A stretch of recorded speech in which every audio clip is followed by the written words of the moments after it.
आप सबका स्वागत है इस अनोखी और रहस्यमयी यात्रा में। आज हम जिस रहस्य पर बात करने जा रहे हैं उसे सुनकर शायद आपको आश्चर्य होगा, बल्कि हो सकता है पहली बार आपको लगे कि ऐसा ज्ञान तो कभी किसी ने आपको बताया ही नहीं। दोस्तों, आज हम उस गुप्त विज्ञान को खोलने जा रहे हैं जिसे बड़े बड़े गुरुओं ने छुपा कर रखा, जिसे आम व्यक्ति तक कभी सही रूप में पहुंचाया ही नहीं गया। अगर आप इसे गहराई से समझ पाए तो यह सिर्फ आपके जीवन को ही नहीं बदलेगा, बल्कि आपके आत्मा की दिशा को भी पलट सकता है। इस वीडियो में हम पेशाब जैसी साधारण लगने वाली क्रिया के पीछे छुपे आध्यात्मिक रहस्यों को खोलने वाले हैं। ध्यान रखिए, यह ज्ञान साधारण नहीं है। यह वही गुप्त संकेत हैं जिनका उल्लेख योगानंद जैसे महापुरुषों ने किया, परंतु उसे हमेशा प्रतीकात्मक रूप में रखा गया ताकि केवल वही व्यक्ति समझ पाए जो वास्तव में आत्म खोज की गहराई में जाना चाहता है। तो अगर आप इस ज्ञान की खोज में हमारे साथ अंत तक बने रहे तो मैं आपको वादा करता हूं कि आज के बाद आपकी सोच, आपका दृष्टिकोण और आपकी साधना का तरीका पूरी तरह बदल जाएगा।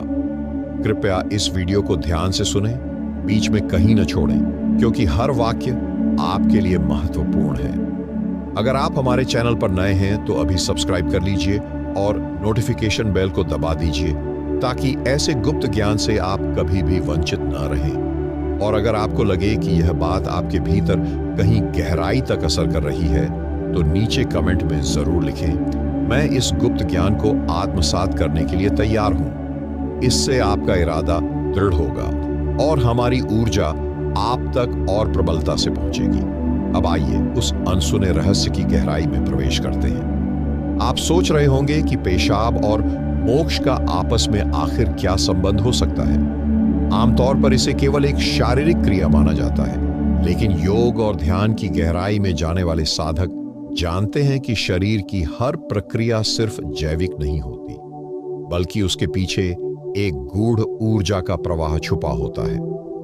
जब हम कहते हैं कि शरीर मंदिर है तो इसका मतलब यही है कि इसकी हर गतिविधि में ब्रह्मांडीय रहस्य छुपा है। योगानंद और अन्य योगी जब शरीर की प्रक्रियाओं को आत्मज्ञान से जोड़ते हैं तो वे यह इशारा देते हैं कि साधारण को भी असाधारण दृष्टि से देखना ही साधना है। पेशाब को केवल अपशिष्ट निकालने की प्रक्रिया मत समझिए। यह ऊर्जा के शुद्धिकरण का एक प्रतीक है। जब शरीर भीतर की गंदगी को बाहर निकालता है तब साधक इसे आध्यात्मिक प्रतीक मानता है कि उसी तरह मन और आत्मा की गंदगी को भी बाहर निकालना होगा। यही पहला सूत्र है, शुद्ध। अब जरा ठहर कर सोचिए, जब हम ध्यान में बैठते हैं तो हम अपने विचारों, इच्छाओं और कामनाओं को कैसे बाहर निकालते हैं? ठीक वैसे ही जैसे शरीर अपशिष्ट को निकालता है। यही कारण है कि प्राचीन योग परंपरा में साधना को बार बार शौच और मूत्र की प्रक्रिया से जोड़ा गया है, लेकिन इसे कभी सार्वजनिक रूप से स्पष्ट रूप में नहीं बताया गया। क्यों? क्योंकि लोग इसे सतही तौर पर समझकर उपहास कर बैठते। योगानंद कहते हैं, जब तक आप साधारण क्रियाओं के पीछे छुपे प्रतीक को नहीं समझेंगे तब तक आप मोक्ष की ओर नहीं बढ़ सकते। पेशाब हमें यह सिखाता है कि छोड़ने की क्षमता कितनी जरूरी है। जैसे शरीर तुरंत मूत्र को रोक कर नहीं बैठता, उसी तरह हमें भी जीवन की अनावश्यक इच्छाओं और बोझों को छोड़ने की कला सीखनी होगी। मोक्ष केवल पाने से नहीं आता, बल्कि छोड़ने से आता है, और यह छोड़ने का पहला सबक हमें शरीर प्रतिदिन सिखाता है। आप देखिए, प्रकृति ने यह व्यवस्था क्यों बनाई? क्योंकि अगर शरीर मूत्र को रोक ले तो विष फैल जाएगा और जीवन खतरे में पड़ जाएगा। ठीक उसी तरह अगर मन कामनाओं और वासनाओं को पकड़कर बैठा रहे तो आत्मा में विष फैल जाता है। यही कारण है कि साधक को प्रतिदिन यह समझना चाहिए कि मैं छोड़ता हूं तभी मुक्त होता हूं। अब जरा और गहराई में चलते हैं। योगानंद ने इस बात को एक और आयाम से समझाया। उनका कहना था कि मूत्र या पेशाब का संबंध सीधे किडनी और प्राण शक्ति से है। जब आप अपने जीवन को शुद्ध और संतुलित रखते हैं तब मूत्र भी संतुलित और शुद्ध होता है। साधक जानता है कि उसका आहार, उसके विचार और उसकी साधना का असर सीधे इस प्रक्रिया पर पड़ता है। अगर आपका मन गंदा है, आपका भोजन अपवित्र है, तो शरीर उसी अनुपात में गंदगी बाहर निकालता है। और यही प्रक्रिया आपको यह देखने का अवसर देती है कि आपकी साधना कितनी गहरी है। यहां असली रहस्य यह है कि साधारण व्यक्ति सिर्फ मूत्र देखता है, लेकिन साधक उसमें संकेत देखता है। संकेत यह कि जैसे यह अपशिष्ट बाहर गया, वैसे ही मुझे भीतर की गहराइयों से भी अहंकार, ईर्ष्या, क्रोध और वासनाओं को बाहर निकालना है। यही प्रक्रिया धीरे धीरे मोक्ष की ओर ले जाती है। आप सोचिए, मोक्ष क्या है? मोक्ष कोई दूर की वस्तु नहीं, बल्कि भीतर से सारी गंदगी को बाहर कर देना है। और यह प्रक्रिया हमें दिन में कई बार याद दिलाती है कि शुद्ध ही मुक्ति है। यही कारण है कि गुरुओं ने इस ज्ञान को सार्वजनिक नहीं किया, क्योंकि यह प्रतीकात्मक रहस्य केवल वही समझ सकता है जो वास्तव में साधना करना चाहता है। ऊर्जा, यही वह अदृश्य तत्व है जो पूरे जीवन को चलाती है। और आश्चर्य की बात यह है कि शरीर की सबसे साधारण प्रक्रियाएं भी ऊर्जा के रहस्यों से भरी हुई हैं। आपने देखा कि किस तरह पेशाब हमें छोड़ने की कला सिखाता है, लेकिन असली रहस्य केवल छोड़ने तक सीमित नहीं है। यहां पर चेतना और ऊर्जा का संगम छुपा हुआ है। जब शरीर से मूत्र बाहर निकलता है तो केवल एक अपशिष्ट बाहर नहीं जाता, बल्कि उस क्षण एक विशेष प्रकार की ऊर्जा का संचार भी होता है। प्राचीन योग परंपरा कहती है कि शरीर की हर क्रिया प्राण शक्ति से जुड़ी होती है। मूत्र विसर्जन के समय शरीर का निचला ऊर्जा केंद्र, जिसे मूलाधार चक्र कहा जाता है, सक्रिय होता है। यही वह स्थान है जहां जीवन की मूल ऊर्जा कुंडलिनी सोई रहती है। अब सोचिए, जब यह चक्र बार बार सक्रिय होता है तो साधारण व्यक्ति केवल इसे शारीरिक स्तर पर अनुभव करता है, लेकिन साधक इस सक्रियता को ध्यान और जागरूकता के साथ जोड़ता है। योगानंद कहते हैं कि साधक को हर बार इस क्षण को याद दिलाना चाहिए कि जैसे शरीर ने गंदगी बाहर निकाली, वैसे ही अब उसकी चेतना को भी ऊपर उठना चाहिए। ऊर्जा नीचे से ऊपर उठे तब साधना फलदायी होती है। यही कारण है कि प्राचीन भारत में योगी अपने जीवन की हर छोटी प्रक्रिया को ध्यान का अवसर मानते थे। भोजन करना, पानी पीना, श्वास लेना और यहां तक कि मूत्र त्याग जैसी साधारण प्रक्रियाएं भी उनके लिए ध्यान के द्वार थी, क्योंकि हर प्रक्रिया ऊर्जा के प्रवाह को दर्शाती है। अब यहां एक और गहरा रहस्य छुपा है। मूत्र का प्रवाह केवल भौतिक नहीं है, यह हमें संकेत देता है कि ऊर्जा हमेशा प्रवाहित होना चाहती है। यदि आप उसे रोकते हैं तो वह विषाक्त हो जाती है। जैसे मूत्र रोकना हानिकारक है, वैसे ही ऊर्जा और विचारों को रोकना भी हानिकारक है। साधक को यह सीखना पड़ता है कि ऊर्जा का सही दिशा में प्रवाह कैसे किया जाए। ध्यान से सोचिए, जब आप क्रोध करते हैं तो क्या होता है? भीतर ऊर्जा का विस्फोट होता है और आप उसे अनियंत्रित रूप से बाहर निकाल देते हैं। यही स्थिति वासनाओं, इच्छाओं और लोभ में होती है। अब योग क्या सिखाता है? योग सिखाता है कि ऊर्जा को व्यर्थ न बहने दो, उसे बचाओ, उसे शुद्ध करो और ऊपर की ओर ले जाओ। यही असली साधना है। पेशाब यहां प्रतीक बनता है। अनावश्यक को बाहर बहा दो और आवश्यक को ऊपर की ओर प्रवाहित करो। यह सूत्र बहुत सरल लगता है, लेकिन जीवन बदल सकता है, क्योंकि ऊर्जा का प्रबंधन ही मोक्ष की कुंजी है। योगानंद इस विषय को समझाते हुए कहते थे कि साधक को चाहिए कि जब भी वह शरीर की इन प्रक्रियाओं से गुजरे, वह केवल शरीर तक सीमित न रहे, वह उस क्षण को जागरूकता का अवसर बनाए। सोचिए, अगर आप हर बार इस प्रक्रिया के दौरान याद करें कि मुझे भी भीतर से अनावश्यक इच्छाओं को बाहर करना है और अपनी चेतना को ऊपर उठाना है, तो धीरे धीरे आपका अवचेतन मन यही अभ्यास करने लगेगा। यही आंतरिक योग है। अब बात आती है कि यह ऊर्जा कहां जाती है और इसे साधक किस दिशा में ले जा सकता है। मूत्र का केंद्र निचले चक्र से जुड़ा है, लेकिन साधक की यात्रा वहीं खत्म नहीं होती।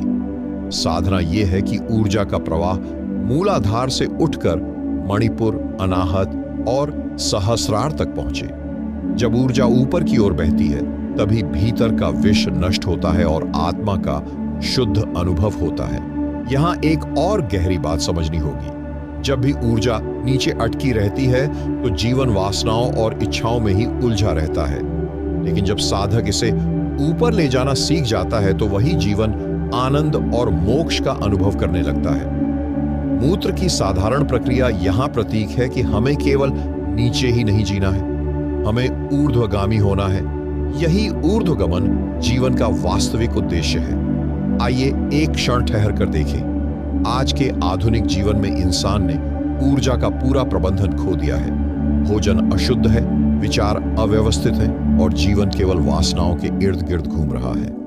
यही कारण है कि लोग तनाव, रोग और असंतोष से घिरे हैं, जबकि साधक, चाहे वह कहीं भी हो, यदि इस ऊर्जा के रहस्य को समझ लेता है तो उसका जीवन पूरी तरह बदल सकता है।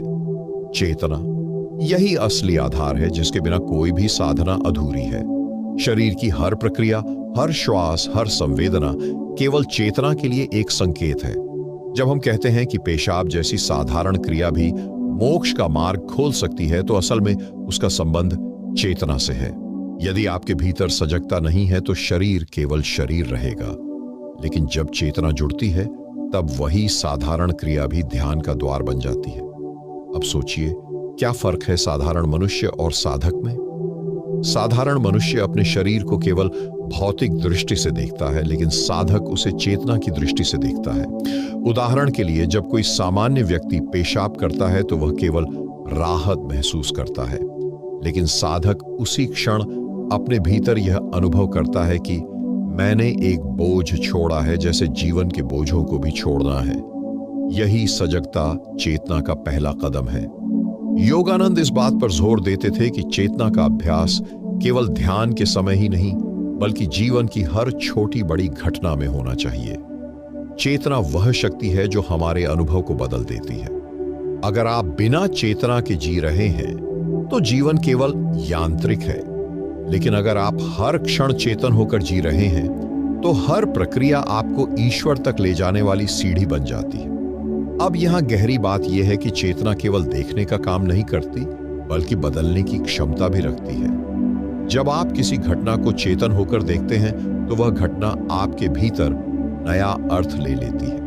उदाहरण के लिए, मूत्र त्याग की प्रक्रिया को अगर आप चेतन होकर देखें तो वह सिर्फ अपशिष्ट निकालना नहीं रह जाता, बल्कि एक आध्यात्मिक प्रतीक बन जाता है। यह प्रतीक आपको सिखाता है कि मन और आत्मा की शुद्धि कैसे करनी है। यही कारण है कि साधक को बार बार सजगता पर जोर दिया गया है। चेतना का अभ्यास धीरे धीरे आपको ऐसी अवस्था में ले जाता है जहां हर घटना, हर प्रक्रिया आपके लिए ध्यान बन जाती है। और ध्यान क्या है? ध्यान वही है जब आप किसी भी क्षण में पूरी तरह उपस्थित होते हैं। अब सोचिए, अगर कोई साधक हर बार इस प्रक्रिया को ध्यान का अभ्यास बना ले तो दिन में कितनी बार उसे चेतना का अवसर मिलेगा। जितनी बार शरीर अपशिष्ट निकालता है, उतनी बार साधक को भीतर जागने का मौका मिलता है। यही कारण है कि गुरुओं ने कहा, साधना केवल गुफाओं में बैठकर नहीं होती, साधना जीवन के हर क्षण में होती है।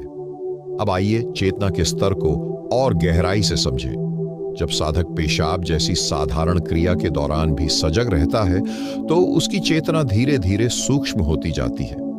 साधारण व्यक्ति केवल बाहरी अनुभव करता है, लेकिन साधक भीतर ऊर्जा के प्रवाह को देखता है। और जब चेतना सूक्ष्म हो जाती है तो वह धीरे धीरे आत्मा की गहराई तक प्रवेश करती है। योगानंद कहते थे कि चेतना ही आत्मा का पुल है। अगर आप चेतन हैं तो आप शरीर से आत्मा की ओर बढ़ते हैं। अगर आप अचेतन हैं तो आप केवल शरीर में फंसे रहते हैं। और मोक्ष का अर्थ क्या है? मोक्ष का अर्थ है चेतना को इतना विस्तृत करना कि वह शरीर, मन और विचारों की सीमा से परे निकल जाए और शुद्ध आत्मा का अनुभव कर सके। अब यहां एक और गहरी समझ आती है। पेशाब छोड़ना केवल शरीर की गंदगी छोड़ना नहीं है, बल्कि यह प्रतीक है अपने मन की गंदगी को भी चेतन होकर बाहर करना। अगर आप इस प्रक्रिया को बिना चेतना के करेंगे तो यह केवल जैविक रह जाएगा, लेकिन अगर आप चेतन होकर करेंगे तो हर बार आपको याद दिलाएगा कि भीतर के क्रोध, ईर्ष्या, लोभ, मोह और अहंकार को भी बाहर करना है। यही असली शुद्धि है। अब सोचिए, अगर कोई साधक इस चेतना को गहराई से अभ्यास में लाए तो उसका जीवन कैसा होगा? हर क्षण वह हल्का होता जाएगा। हर बार जब शरीर शुद्ध होगा तो मन भी शुद्ध होगा। धीरे धीरे उसकी चेतना इतनी स्पष्ट हो जाएगी कि उसे साधारण और असाधारण में कोई भेद दिखाई नहीं देगा। यही अवस्था योगी की अवस्था है। लेकिन यहां एक सवाल है, क्या हर कोई इस चेतना को विकसित कर सकता है? उत्तर है हां, लेकिन इसके लिए अभ्यास चाहिए। चेतना तुरंत नहीं आती। जैसे पेशाब रोक कर रखने से शरीर में विष फैल जाता है, वैसे ही चेतना को जगाए बिना जीवन जीने से आत्मा में अज्ञान का विष भर जाता है। साधक को धीरे धीरे सजगता का अभ्यास करना पड़ता है। योगानंद ने कहा था, चेतना सबसे बड़ा खजाना है। जो इसे साध लेता है वह दुनिया का सबसे धनी बन जाता है। सोचिए, चेतना ही वह शक्ति है जो आपको आनंद देती है, शांति देती है और अंततः ईश्वर से जोड़ती है। अब इस चेतना की यात्रा केवल व्यक्तिगत नहीं है। जब आपकी चेतना विकसित होती है तो आप केवल अपने शरीर या मन तक सीमित नहीं रहते। आप दूसरों की ऊर्जा, दूसरों के विचार और पूरे ब्रह्मांड से जुड़ जाते हैं।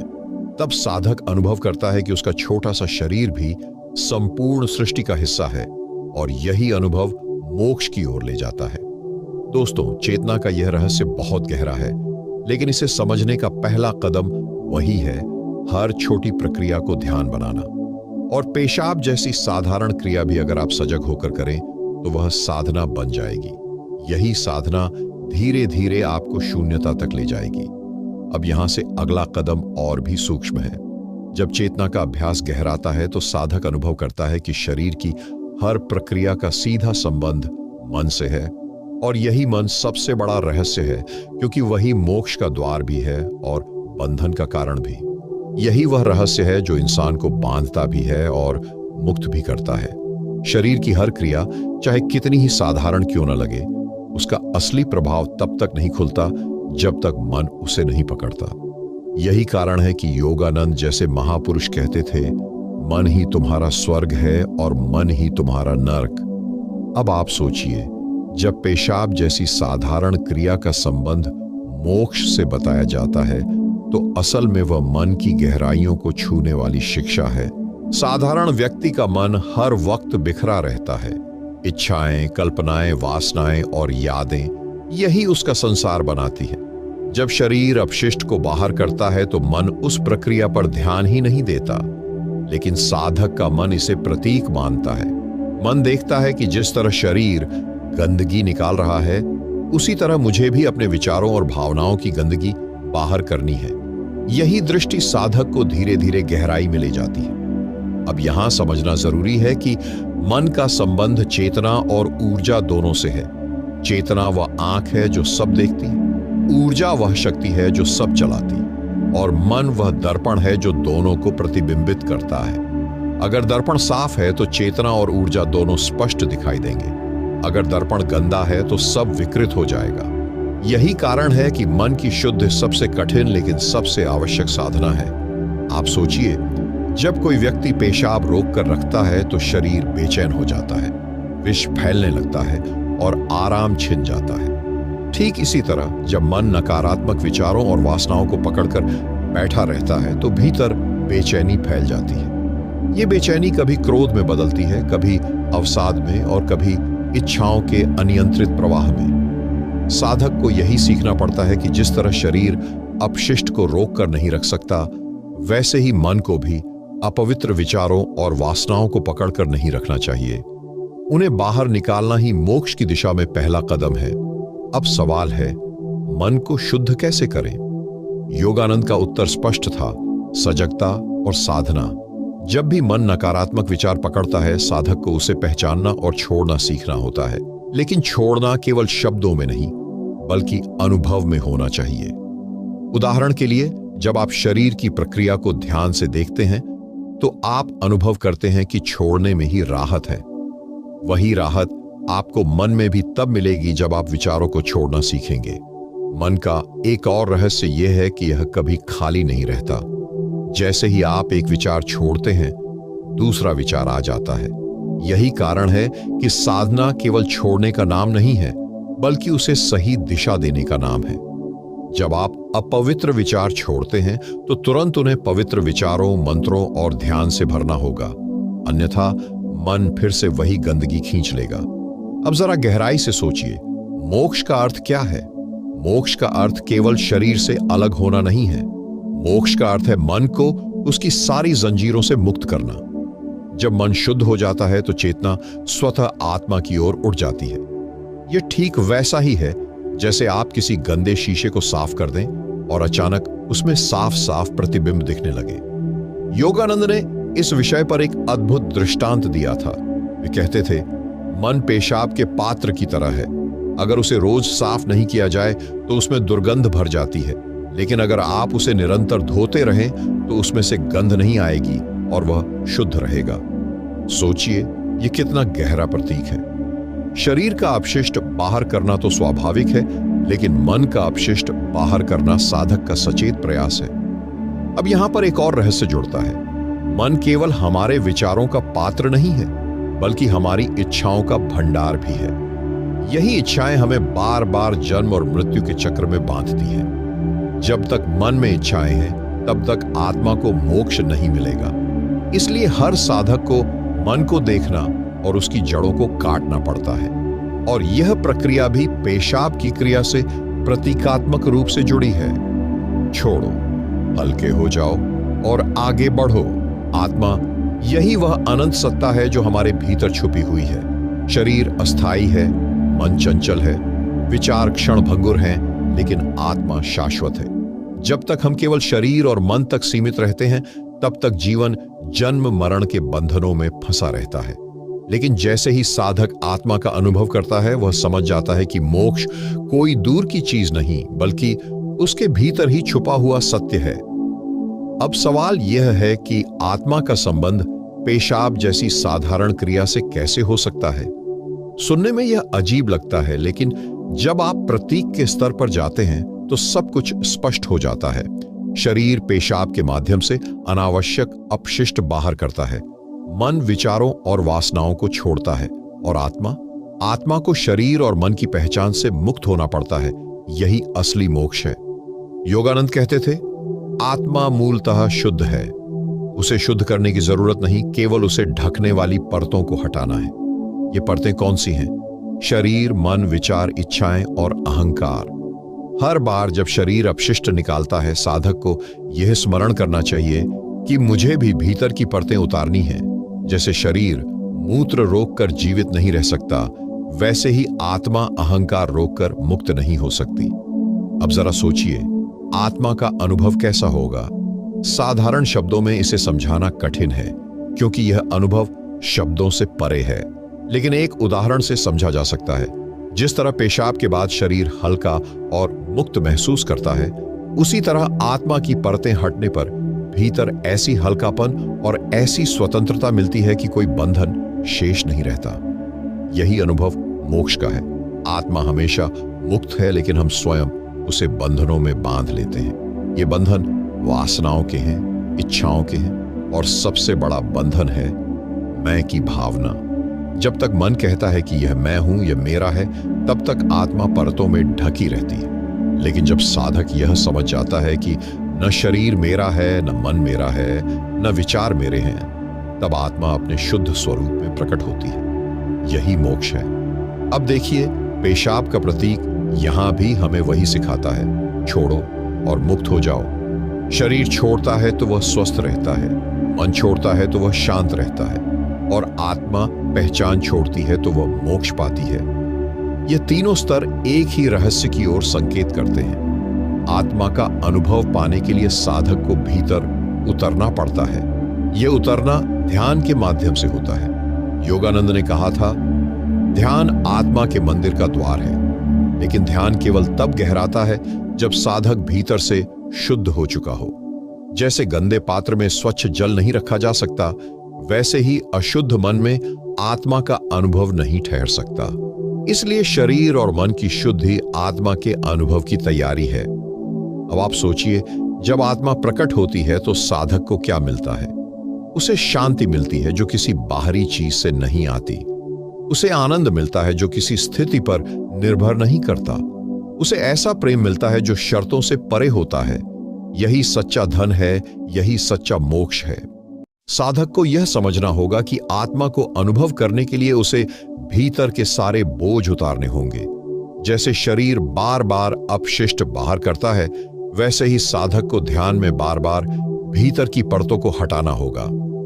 धीरे धीरे एक दिन ऐसा आएगा जब कोई परत शेष नहीं रहेगी और आत्मा अपने शुद्ध प्रकाश में प्रकट होगी। यही वह क्षण है जब साधक समझता है, मैं शरीर नहीं हूं, मैं मन नहीं हूं, मैं केवल शुद्ध आत्मा हूं। अब यहां एक और रहस्य है। आत्मा का अनुभव केवल व्यक्तिगत नहीं है। जब साधक आत्मा को पहचानता है तो वह समझ जाता है कि हर जीव में वही आत्मा विद्यमान है। तब उसके भीतर से विभाजन मिट जाता है। न कोई दूसरा रहता है, न कोई अलगाव। वही अनुभव अद्वैत का है। सब कुछ एक है, सब मैं ही हूं और मैं सब में हूं। यही परम मोक्ष है। दोस्तों, यही वह गुप्त ज्ञान है जिसे गुरुओं ने प्रतीकों में छुपा कर रखा।